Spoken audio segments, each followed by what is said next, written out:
হুজুর গৌসুল আজম বসা এক জায়গায়, বাংলার জমিনে কারো কোনো প্রয়োজন, হুজুর গৌসুল আজম মদত করছে, আমার ভাই আরেক জায়গা থেকে উঠে যাবে শিরক শিরক শিরক শিরক শিরক শিরক শিরক হয়ে গেছে। কেমনে এই কথা বলে ফেললেন, ঠিক না? হুজুর গৌসুল আজম আমার নবীর উম্মতের মধ্যে না, তো আমার নবীর উম্মতের গৌস আর সুলাইমান আলাইহিস সালামের কুতুব আসিফ বিন বরখিয়া এক হবে? এক হবে না। তো তো আসিফ বিন বরখিয়া সুলাইমান আলাইহিস সালামের সাথে বসে যদি বলে 100 মাইল দূরে ইয়েমেন থেকে বিলকিসের সিংহাসন, blinking of eyes, can you imagine? আপনি চিন্তা করতে পারবেন? বলছে হুজুর আপনি চোখের ব্লিঙ্কিং করার আগে আমি এটা নিয়ে আপনার দরবারে হাজির করব। আপনি ঝগড়া কোরআনের সাথে করতে হবে, ঝগড়া কোরআনে পাকের সাথে করতে হবে। আমরা জানি না জিনিসগুলা, না জেনে অনেক কিছু, আর আমরা যারা বলি আমরা কোরআন হাদিস থেকে বলি না। আমাদের টার্গেট কোরআন সুন্নাহ থেকে নতুন প্রজন্মকে যাই বলবো, কারণ তাদেরকে বোঝানো হয়েছে যে কোরআন সুন্নাহর মধ্যে এগুলো আসে নাই। তো আমি আপনাদেরকে বলছি যে ওই যে শত শত মাইল দূরে, ওখান থেকে চোখের পলকের মধ্যে বলে হুজুর পলক পড়ার আগে আমি নিয়ে আসবো আপনার দরবারে। কিসের গুণে? এলমের গুণে। ও ভাই এটা কোন এলম? আমরা পড়তে পড়তে, হুজুররা পড়তে পড়তে মাজা ব্যথা হয়ে গেছে, আমাদের ইশারা দিয়ে কিছু হয় না। এটা কোন জাতের এলম? আল্লাহ কোরআনে পাকের মধ্যে বলছেন ওয়াকালাল্লাযী ইনদাহু ইলমুম মিনাল কিতাব, যার কাছে কিতাবের এলম ছিল। আবার হুজুর গৌসুল আজম বলছে দারাসতুল ইলমা হাত্তা সিরতু কুতুবা, আমি জ্ঞান শিখেছি, জ্ঞান আমাকে কুতুবিয়তের মর্যাদায় নিয়ে গেছে। কোন জ্ঞান? আপনারা মনে করছেন না ওগুলো আল্লাহর ওলি শুধু কারামত দেখাইছে? কারামত দেখাই নাই। এই সিনার মধ্যে যতক্ষণ পর্যন্ত জ্ঞান না আসে ওলি ওলি হয় না, গৌস গৌস হয় না, কুতুব কুতুব হয় না। আল্লাহ যখন কাউকে নবুয়ত দান করেন তো সেটাকে আল্লাহ কোরআনের মধ্যে এলম বলেছেন। কি বলেছেন? এলম। কিন্তু বেলায়েত আর নবুয়তের এলমের মধ্যে পার্থক্য আছে। এই এলম আর আমাদের এলমের মধ্যে পার্থক্য আছে। আমি আপনাদেরকে যেটা বুঝাতে চাচ্ছি, এই এলমের জন্ম এখানে। এই এলমের জন্ম মানে এই সিনার মাধ্যমে কেউ বিলকিসের সিংহাসন চোখের পলকে নিয়ে আসে, আর এই সিনার মাধ্যমে কোরআনে পাকের কথা না। মুসা আলাইহিস সালামকে যখন জিজ্ঞেস করা হয়েছে হুজুর পৃথিবীর মধ্যে আপনার চেয়ে বেশি জানেন এমন কেউ আছে? না এমন কেউ নেই, আই এম দ্য বেস্ট। তখন আল্লাহ রাব্বুল আলামিন বলছেন মুসা একটু অসমীচীন হয়ে গেল না? আছে তো, অন্য অ্যাঙ্গেল থেকে বেশি জানার লোক জমিনে আছে তো। কে আছে? হযরত আপনারা বলেন না খিজির, খাদির বলেন, খিদির বলেন, খাদার বলেন, যেটাই বলেন, আমি বাংলায় বলি খিজির, তো আপনারা বলেন খিজির। তো হযরত খিদির আলাইহিস সালাতু ওয়াস সালাম বেশিরভাগ উলামায়ে কেরামের মতে উনি আল্লাহর ওলি ছিলেন। কি ছিলেন? আল্লাহর ওলি। তো এখন আল্লাহর ওলির কাছে নবী যাচ্ছেন, আমি অনেক কথা আপনারা শুনেছেন, সেগুলা বলবো না। এখন একটা জায়গার মধ্যে ওনারা নেমেছেন, সেটা মাজমাউল বাহরাইন, দুই পাহাড়ের মিলন, দুই সমুদ্রের মিলন স্থল। সেখানে ওনারা একটা ফ্রেশ হবেন, দীর্ঘ সফর, তো অনেক বছরের সফর, অনেক দিনের সফর। মুখ ধুবেন, একটু হাত পা ধুবেন, ওনারা ক্ষুধার্ত, কিছু খাওন দাওন খাবেন। তো নিয়ে গেছে ফ্রাই মাছ। কোরআনের মধ্যে শুধু মাছের কথা এসেছে, কিন্তু মাছের ব্যাকগ্রাউন্ড আসে নাই। একটা ব্যাকগ্রাউন্ড আছে, এটা সুফিয়ায়ে কেরাম বলছে যে মুসা আলাইহিস সালাম যখন আল্লাহকে জিজ্ঞেস করেছেন মাওলা ওনাকে পাবো কোথায়, তো মাওলাই করিম ওনাকে ইলহামের মাধ্যমে জানিয়েছেন যে তুমি একটা ফ্রাই মাছ নিয়ে যাও। ফ্রাই মাছ যেই সমুদ্রের যেই জায়গার মধ্যে গিয়ে জিন্দা হয়ে চলে যাবে সেটা আমার খিদিরের জায়গা। এখন একই ঘটনা ঘটেছে, ওনারা ফ্রেশ হবেন, ফ্রেশ হওয়ার জন্য নেমেছেন। নামার পরে এটা ফ্রাই মাছ, ফ্রাইড ফিশ, আমাদেরকে এখন লটিয়া ফিশ দেওয়া হয়েছে ফ্রাই। এখন এই ফ্রাই মাছ এই পুকুরের মধ্যে যদি জিন্দা হয়ে চলে যায়, বিশ্বাস করবেন এই ঘটনা কোরআন বলছে। আমি যদি বলি এটা মিথ্যা তো ঈমান ছেড়ে দিতে হবে, ঠিক আছে? এখন ইউসা বিন নুন মুসা আলাইহিস সালাম বসলেন, বসার পরে জিজ্ঞেস করেছে ইউসা খাওয়া দাওয়া বের করে একটু। তখন উনি মাথায় বাড়ি করছে, হুজুর আমি তো বলতে ভুলে গেছি, আমরা যেখানে নেমেছি সেখানে তো ঘটনা একটা ঘটে গেছে। কি ঘটনা?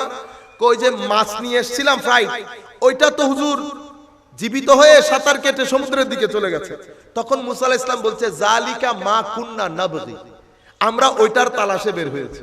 তাইলে মুসা আলাইহিস সালামের উত্তরের মাধ্যমে বোঝা যাচ্ছে আল্লাহ রাব্বুল আলামিন বলেছেন মুসা আলাইহিস সালামকে, মুসা খিদির ওই জায়গার মধ্যে থাকে যে জায়গায় মরা মাছ জীবিত হয়ে যাবে। তাহলে আমরা এখান থেকে মেসেজ কি পাই? মেসেজ হচ্ছে আল্লাহর ওয়ালি যেখানে থাকেন সেখানে মুর্দা কলব জিন্দা হয়। তো মুর্দা কলব কেন জিন্দা হয়? এটা শোনার কারণে। আপনারা যে বলেন হুজুর তরিকায়ে কাদেরিয়ার মধ্যে, আমি আপনারা মনে করাই দিয়েন, আমি এই কথাটা একটু পরে বলবো, এটা মনে করাই দিবেন, পরে ভুলে যাব। এমনিতে আমাদের তরিকায়ে কাদেরিয়ার মধ্যে 7টা স্তম্ভ আছে যেগুলোকে বলা হয় উসুল তরিকায়ে কাদেরিয়া। যেই 7টা উসুলের উপর হুজুর গৌসুল আজম নিজের তরিকার ভিত্তি প্রস্তর স্থাপন করেছেন। কিন্তু দুঃখের বিষয় হচ্ছে আমরা তরিকায়ে কাদেরিয়ার লোক, আমরা আমাদের উসুল জানি না। আমাদের সাধারণ মানুষ, উলামায়ে কেরামের কথা বলছি না, ওনারা জানেন। আমরা সাধারণ মানুষ, আমি বলছি আমি এই কলেজের ছাত্র, কিন্তু আমি জানি না আমার কলেজের উসুল কি, আমার কলেজের রুলস কি, লস কি, রেগুলেশন কি, ড্রেস কোড কি, কথা বলার কোড কি, প্রেজেন্টেশন কোড কি, আমি কোনো কিছুই জানি না। এখন আপনি যখন মানুষের সাথে কথা বলেন সেও কনফিউজ, আপনিও কনফিউজ। সেটা আমরা একটু পরে বলবো, আপনারা স্মরণ করাই দিবেন। কিন্তু কাদেরিয়া তরিকার মধ্যে 7টা উসুলের মধ্যে 2টা কাদেরিয়া তরিকার মানে আপনি মনে করতে পারেন যে পরিচয় বহন করে এমন 2টা জিনিস। সেটা কি? একটা হচ্ছে as-সিদক, সততা, সত্যবাদিতা, আর একটা হচ্ছে আল-ইলম, জ্ঞান। এই 2টা জিনিসকে মানে তরিকায়ে কাদেরিয়ার একেবারে আপনি মনে করতে পারেন পরিচয় বহন করে এমন 2টা জিনিস। সিদক মানে সর্ব অবস্থায় সত্যবাদী হওয়া, জাহেরে বাতেনে। সিদকের হুজুর গৌসুল আজম গুনিয়াতুত তালিবিনের মধ্যে বিস্তারিত ব্যাখ্যা দিয়েছেন সিদক বলে উনি কি বুঝিয়েছেন। এখন হুজুর গৌসুল আজম যখন প্রতিমধ্যে ডাকাত দল ধরেছে, এটা আপনারা শুনেছেন না যে সত্যবতা বলার কারণে ডাকাত সর্দার এটা তওবা করেছে, এটা বলেছেন না? ঘটনা সত্য, কিন্তু হুজুর গৌসুল আজম সত্য কথা বলার কারণে ঘটনা ঘটেছে সেটা সত্য না। মানে সত্য কথা বলার কারণে ডাকাত সর্দার নিয়ে গেছে, এটা সত্য, এবং সততা সত্যবাদিতা দেখে ইমপ্রেসড হয়েছে, এটাও সত্য, কিন্তু শুধু এই কারণে তওবা করেছে এটা সত্য না। এখানে ঘটনা আরো আছে। ঘটনা কি? হুজুর গৌসুল আজম যখন এই অল্প 17-18 বছর বয়সে বাগদাদের দিকে যাচ্ছেন, তখন হুজুর গৌসুল আজমের বেলায়েতের খামির তৈরি হয়ে গেছে। এমন না যে উনি ওখানে গিয়ে হয়েছেন, ও ভাই দুনিয়াতে যখন চোখ খুলেছে, দুনিয়াতে যখন চোখ খুলেছে, তো দুনিয়াতে চোখ খোলার সময় হুজুর গৌসুল আজমের সাথে 2টা জিনিস এসেছে। কয়টা জিনিস? 2টা। একটা হচ্ছে রক্ত, একটা রক্তের পবিত্রতা, 2 দিক থেকে হাসানি এবং হুসাইনি। শুধু হাসানি হুসাইনি আহলে বাইতে রাসূল না, যেই মা বাবার মাধ্যমে আহলে বাইতে রাসূলের সাথে কানেক্টেড ছিল, সেই মা বাবার মধ্যে বাবা ইমামে হাসান ইমামে হুসাইনের চরিত্রের কপি ছিল, মাতা ফাতেমাতুজ জাহরার চরিত্রের কপি ছিল, মাতার মায়ের কপালে ফাতেমাতুজ জাহরার সিজদার ফয়েজ ছিল, আর বাবার কপালে ইমাম হাসান হুসাইনের চরিত্রের ফিউজাত ছিল।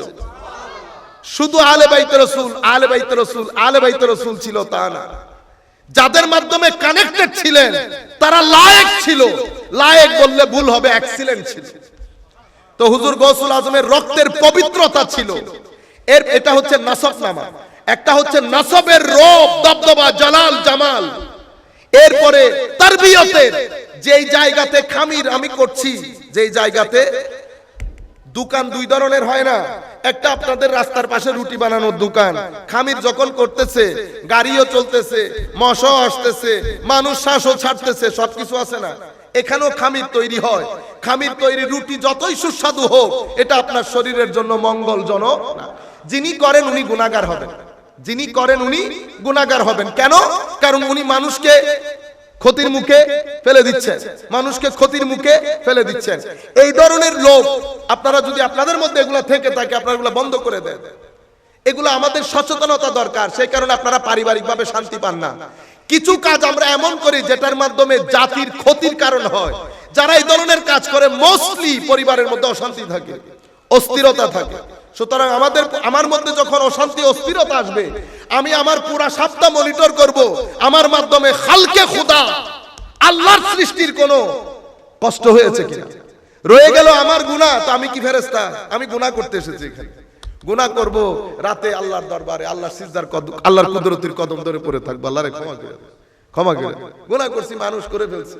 আমার আল্লাহ বলতেছে, আমার নবী বলছেন, উম্মত 70 বারও যদি গুনাহ করি 70 বার তওবা করবে, আল্লাহ ক্ষমা করে দেবে। আল্লাহ তো এমন ব্যক্তিকে আবার জীবিত করে নিয়েছে। বনি ইসরাইলে এমন গুনাহ করেছে, উনি নিজেও বুঝতে পেরেছেন যে আল্লাহ ছাড়বেন না। কি পরিমাণ গুনাহ, এবার হয়তো মানুষের হক নষ্ট করেছে, উনি জানতেন, অ্যাওয়ারনেস হয়েছে, কিন্তু পরবর্তীতে অনুতপ্ততা এসেছে, হাই খোদা, আল্লাহ যদি আমাকে পান তাহলে তো খবর আছে। তখন উনি ওনার সন্তানদেরকে ডেকে বলেছেন, আমি মারা গেলে আমাকে একেবারে জ্বালিয়ে ছাইপুর যা হবে তা সমুদ্রে নিক্ষেপ করবা। মওলাই করিমের রহমতের সমুদ্রের মধ্যে ঢেউ শুরু হয়ে গেছে। কি বলে আমার বান্দা, খবর ওনাকে আবার নতুন করে বানিয়েছে, যেগুলা যে ইনগ্রেডিয়েন্ট গুলা ফেলে দেওয়া হয়েছে, সেই ইনগ্রেডিয়েন্ট থেকে আল্লাহ তো কুন ফায়াকুন, কুন ফায়াকুন বলে। এই কাজ কেন করলা? কমলা বড় ভয় লেগেছে। কেন? কমলা বড় গুনাহ করেছে। দূর বেটা, তোরে ক্ষমা করে দিছি, তোরে ক্ষমা করলে আমার কোনো ক্ষতি আছে? আল্লাহর ক্ষমা এত মহান, যেভাবে করবেন, যেভাবে চাইবেন সেভাবে হবে। আপনি আপনার জীবনকে যেভাবে সাজাতে চাইবেন সেভাবে সাজাতে পারবেন। আপনি যদি চান আল্লাহ কারো হাতে, কোন মানুষের কাছে যেন আমার হাত পাততে না হয়, মওলা হাত পাতলে আমি আপনার দরবারে পাবো। আপনার জিন্দেগিতে আল্লাহ আপনাকে কারো ঘরে, কারো দুয়ারে নিয়ে যাবে না। আল্লাহর দরবারে যখন মিনতি করে, নিয়ত সহি করে বলবেন, আল্লাহ হারাম খাওয়ার আগে যেন আমার রূহ কবজ হয়ে যায়, জিন্দেগি চলে যাবে। বিদেশে যাবেন, দেখা যাচ্ছে বার্গার দিছে, বার্গার দেওয়ার পরে এটাতে হারাম মিশ্রিত ছিল। কি রকম হারাম? সে বলতেছে এটা হালাল। হারাম বলতে একই চামচ দিয়ে যখন শুকরের তেল আর আমাদের নরমাল যেটা আমরা অয়েল খাই, জৈতুনের তেল, তো দুই তেল হালাল, আমার জন্য জৈতুন থেকে দিয়েছে সে, কিন্তু স্পুন ব্যবহার করেছে একটা, চামচ ব্যবহার করেছে একটা। তো উনি যখন এখানে চামচ ব্যবহার করতেছে, তেল লেগেছিল না, তো তেল দিয়ে আবার ওইটা যখন এই তেলের মধ্যে দিয়েছে, তেলটা হালাল আছে আর হালাল নাই। এই জায়গার মধ্যে আল্লাহ আপনাকে বাঁচিয়ে নেবেন, এইটাও আপনার পেটে ঢুকতে দিবেন আল্লাহ। আমার আল্লাহ বলছে, আনা ইনদা জান্নে আবদে বি, আমি তোমার সাথে সাথে আছি, তুমি যেভাবে চাইবা আমি তোমার সাথে সেভাবে থাকবো। তো হুজুর গৌসুল আজম আব্দুল কাদের, এখন ঘটনা ঘটেছে কিভাবে? ওই যে বলেছিলাম, নসবের একটা তো নসবের জালাল, জামাল, রূপ, দবদবা, আরেকটা যখন দুনিয়াতে এসছে ওই যে খামির, আরেকটা খামির, এমন একটা জায়গা, দোকান, 5 স্টার হোটেল, খামির যেখানে তৈরি হয়, আগে সেখানে অ্যাটমসফিয়ার, যেটা পরিবেশ, হাইজিনিক বলে না, হাইজিনিক, যিনি করেন ওনাকে হাইজিনের ট্রেনিং দেওয়া হয়, ওনার সার্টিফিকেট একেবারে লটকিয়ে রাখতে হয়, হাতের মধ্যে গ্লাভস করতে হয়, একেবারে যতটুকুন করলে এটা স্বাস্থ্যকর হবে সেই ক্রাইটেরিয়া মেনটেন করা হয়। দুই খামির কি এক হয়? দুই খামির এক না। এখানে খামিরের মধ্যেই বেলায়ত। খামির যখন করতেছে, আটো আছে, লবণও আছে, তেলও আছে। তো হুজুর গৌসুল আজমের খামির যখন তৈরি হচ্ছে, একে তো নসব, একে তো তরবিয়ত, আর একে তো মা বাবা, তিনটার নসব দিয়ে, তিনটা জিনিস দিয়ে যখন খামির তৈরি হচ্ছে, বেলায়েত এটার ভিতরে ছিল। তো দুনিয়া এতটুকুন অ্যাওয়ারনেস নিয়ে দুনিয়াতে এসেছে। আপনি বলবেন আবার অ্যাওয়ারনেস কি হয়ে গেল? ও ভাই, আপনি যে, আমরা যে কদু গাছ লাগাইতাম যাই, এটা কি আমরা কোন ইউনিভার্সিটিতে শিখছি? আপনি শিখছেন? এই যে আমরা বাইবল, আমাদের মধ্যে অ্যাওয়ারনেস আছে, আমরা করতে পারি, এটা আমাদের ভিতরে বাইবল জিনিসটা আছে। আপনারা বুঝতে পেরেছেন? হুজুর গৌসুল আজম আসলেন, চোখ খুললেন, চোখ খোলার পরে পুরা ঘরের মাহৌল ওনার আশপাশের মাহৌল থেকে ভিন্ন। এখানে কেউ জোরে কথা বলে না, এখানে তুই তুকারি নাই, গীবত নাই, হায়া আছে, তাকওয়া আছে, তিলাওয়াতে কোরআন আছে, জিকির ইলাহি আছে। মানুষজন বাইরে থেকে আসতে তাদের সাহায্য আছে। উনি দেখছেন আরেকটু যখন হুঁশ এসেছে, আরেকটু ম্যাচিউরড হয়েছে, উনি দেখতে পাচ্ছেন, হাই খুদা, এখানে তো দেখি আমার মা কিছু না থাকলে যা আমাদের নিজেদের খাবার আছে সেটাও মানুষকে দিয়ে দেয়। এখানে আমার বাবা কথা বলার সময় মা চুপ করে থাকে, মা কথা বলার সময় বাবা চুপ করে থাকে। আমাদের কথাগুলো এক রুমের কথা আরেক রুমে শোনাই যায় না, এত দ্বীমি আওয়াজ, এত আখলাক, এত সৌন্দর্য। তো হুজুর গৌসুল আজম তিলাওয়াতে কোরআন, নামাজ, তাহাজ্জুদ, এগুলা তো ওনার একেবারে স্বল্প বয়স থেকে, যখন উনি মাত্র বোঝা শুরু করছেন তখন থেকে উনি পাঞ্জাগানা পড়েন নাই, তো শুধু তাহাজ্জুদ ছিল। তো যখন 17 বছরের হচ্ছে, 16 থেকে 17 বছরের মাঝখানে হুজুর গৌসুল আজম যেখানে যেতেন একটা টেলিফোন শুনতে পেতেন, একটা টেলিফোন শুনতে পেতেন। কোন টেলিফোন? বারবার ওনাকে বলা হচ্ছে you have not created for this world, তোমাকে এখানের জন্য বানানো হয় নাই, তুমি ডিভাইনলি ফিচার্ড করা হয়েছে, তোমাকে একটা নির্দিষ্ট টার্গেট নিয়ে বানানো হয়েছে। এখন উনি যখন এগুলা শুনেছেন ভয় পেয়ে গেছেন। ভয় পান নাই তো, কারণ ভিতরের মধ্যে তো অ্যাওয়ারনেস ছিল, yes I have come from something, from some very important assignment, আমি একটা মিশন নিয়ে এসেছি। তো উনি যখন 18 বছর বয়সে বাগদাদ যাচ্ছেন তখন সিনাবর্তী নূর ছিল, সিনাবর্তী নূর ছিল। তো সিনাবর্তী নূর আলা মানুষ যখন চোখ দিয়ে কারো সিনার দিকে দেখে তো সেই সিনা গলে পানি হয়ে যায়। আমরা মনে করি সত্য কথা বলার কারণে সত্য না, ওইটা ঠিক, কিন্তু হুজুর গৌসুল আজম যখন ওই ডাকাত সর্দারের দিকে চোখ দিয়েছে সাথে সাথে সে তওবা করতে বাধ্য হয়েছে। হাদিসে পাকে আমার নবী বলছে যে আমার মুমিনের, আমার উম্মতের মুমিন যারা, তাদের ফেরাসত থেকে বেঁচে থাকিও। কেন? তারা যখন দৃষ্টি দেয় তো বিনুরিল্লাহি আযজা ওয়াজাল, আল্লাহর নূর দিয়ে দেখে। কেন? আমার আল্লাহ বলছেন বান্দা যখন আমাকে খুশি করে ফেলে, কাজ দিয়ে, আমল দিয়ে, ইবাদত দিয়ে, নওয়াফিল দিয়ে, যখন বান্দা আমাকে খুশি করে তখন আমি তাকে গ্রহণ করে নেই, আমি তাকে ভালোবাসি, তাকে নৈকট্য দান করি, তার হাত আমার হাত হয়, তার চোখ আমার চোখ হয়। ওই যে নজরের কথা বলেছি, তো হুজুর গৌসুল আজম চোখ গৌসুল আজমের হলেও নজরে কাদেরই ছিল না, নজরে রব্বানি ছিল। আপনারা বুঝতে পেরেছেন? মানে চোখ হুজুর গৌসুল আজমের, কিন্তু হাদিসে কুদসির মধ্যে আল্লাহ বলছেন যে এই সমস্ত বান্দাদের চোখ আমার চোখ হয়, আমার চোখে দেখে, আমার হাতে ধরে, আমার মুখে বলে। সেই কারণে এই যে ওখান থেকে বিলকিসের সিংহাসন সেকেন্ডে নিয়ে আসা, সেটা শুধুমাত্র আল্লাহর পক্ষে সম্ভব। কোন বলবে ফায়াকুন হবে, তো আসিফ বিন বারখিয়া কোন ফায়াকুনের মর্যাদায় কিভাবে পৌঁছলো? ইবাদত করতে করতে মাওলা যখন গ্রহণ করে নিয়েছে, জবান আসিফ বিন বারখিয়ার হলেও আদেশে রব্বানি ছিল। কোন রব্বানি? যার কাছে কোনো জায়গা নাই, দূরত্ব নাই, স্থান কাল সব এক। কোন ফায়াকুন। আপনি এই জায়গার মধ্যে আসার আগে কোরআনের ওই আয়াত দেখেন, যে আয়াতের মধ্যে আল্লাহ বলছে যে যার কাছে কিতাবের ইলম ছিল উনি ওখান থেকে এখানে নিয়ে এসেছেন ব্লিঙ্কিং অফ আইস এর মধ্যে। তো ব্লিঙ্কিং অফ আইস এর মধ্যে কোন আসে আর কি? কোন ফায়াকুন, কোনের মধ্যে ফায়াকুন হয়ে গেছে। তো কোন ফায়াকুন এটা আল্লাহ করবেন, আসিফ বিন বারখিয়া কিভাবে করলো? আপনারা এখন বুঝতে পেরেছেন পুরো ঘটনা।